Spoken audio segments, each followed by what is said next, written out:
We know from surveys, self-reported surveys here in Massachusetts, that about 21% of high school students are using electronic cigarettes or vaping products on a regular basis.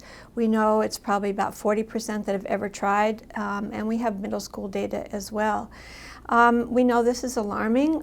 We know that there's been epidemics across the United States about this issue, and we want to make sure that parents are aware of some of the signs and symptoms of the use of vaping products by teenagers, and what are some of the resources now that are available to help parents help their teenagers to recognize dependence on nicotine addiction, and to begin to think about getting some help. So we're really excited here in Massachusetts because we have some new resources. One is called This Is Quitting.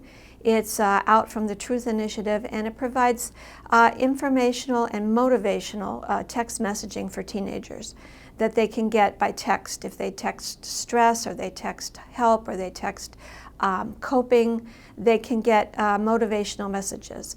But even better, because we know that teens will talk to trusted adults through digital means, we have an app that's called My Life, My Quit, where teens can text to a trained tobacco treatment coach and get direct help with recognizing signs and symptoms of nicotine dependence, with getting help to think about quitting, to get the resources necessary, whether it's an actual visit with a physician to get some nicotine replacement therapy, to get some motivational interviewing, to go to their school nurse, because now all the Massachusetts public school nurses are going to be trained in vaping cessation and have the resources available to talk to a teenager. And all these resources are available on the getoutrage.org website, which is the state website all about vaping.